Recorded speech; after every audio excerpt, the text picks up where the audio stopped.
నాకు తెలిసిన ఒక విషయం తెలియని వాళ్ళ కోసం తెలుసుకుంటారని చెప్తున్నాను.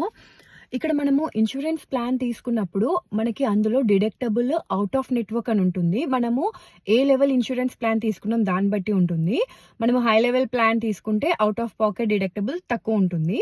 ఒకవేళ లో లెవెల్ తీసుకుంటే డిడక్టబుల్ ఔట్ ఆఫ్ పాకెట్ ఎక్కువ ఉంటుంది. సో మనము ఒకవేళ ఆ ఇయర్‌లో మనకేమైనా ప్రెగ్నెన్సీ ప్లాన్ చేసుకుంటున్నా, లేకుంటే సరే నెక్స్ట్ ఇయర్ డెలివరీకి అవి ఇవి ఖర్చు ఉంటది అని అనుకుంటే మనము హై ప్లాన్ తీసుకోవాలి. అప్పుడు మన డిడక్టబుల్ ఔట్ ఆఫ్ పాకెట్ లో ఉంటుందన్నమాట. ఇప్పుడు మీరు $2000ది తీసుకున్నారనుకోండి. మన ఔట్ ఆఫ్ పాకెట్ వచ్చేసి $2000 ఉంది.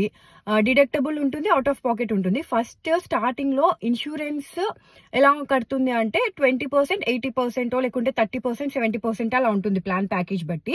అంటే ఇన్స్యూరెన్స్ ఇప్పుడు 80% కడితే మనం 20% కడతాము స్టార్టింగ్‌లో.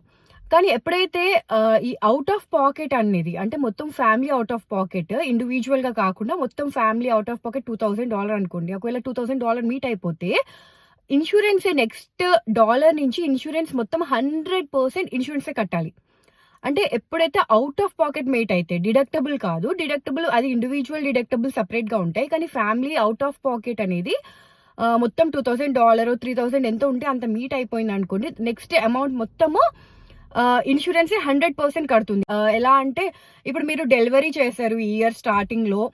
డెలివరీ అయిపోయింది. మీకు మీ ఔట్ ఆఫ్ పాకెట్ ఆబ్వియస్‌గా మనకి $2000, $3000, $4000 ఎంత ఉంటే అంత వరకు బిల్ చేసేస్తది హాస్పిటల్. సో, ఆ బిల్ అంతా కట్టేసాక బిల్ అంతా అయిపోయిందనుకోండి. ఔట్ ఆఫ్ పాకెట్ మీట్ అయిపోయినట్టే. 100% అయిపోయినట్టే. నెక్స్ట్ మనము ఏదైనా సర్జరీ కానీ, ఏదైనా ఎమర్జెన్సీ కానీ ఎళ్ళాల్సొస్తే ఆ ఇయర్ పీరియడ్‌లో మాత్రము మొత్తం ఏదైనా అది కవర్ అయితే ఇన్స్యూరెన్స్‌లో కవర్డ్ అయినది ఉంటే ఏదైనా ఇష్యూ 100% ఇన్స్యూరెన్సే కట్టేస్తుంది. ఇప్పుడు ఆ ఇయర్‌లో మీరు ఏదైనా ఫ్యామిలీ ప్లానింగ్ ఆపరేషన్ కానీ, లేకుంటే ఏదైనా సర్జరీ డిలే చేసినది కానీ, అలా డెంటల్‌ది ఏదైనా చేపించుకోవాలి అనుకుంటే అది ఏమంటారు ఆ ప్రొసీజర్ ఒకవేళ ఇన్స్యూరెన్స్ కవర్ అయితే ఆ ప్రొసీజర్ 100% మొత్తం ఇన్స్యూరెన్సే కట్టేస్తుంది. ఒకసారి చెక్ చేసుకోండి. ఇన్స్యూరెన్స్‌తో బిల్ కట్టేసేయొద్దు. 100% ఇన్స్యూరెన్సే కవర్ అవుతుంది. ఔట్ ఆఫ్ పాకెట్ చెక్ చేసుకోండి. డిడక్టబుల్ ఔట్ ఆఫ్ పాకెట్ అని ఉంటుంది.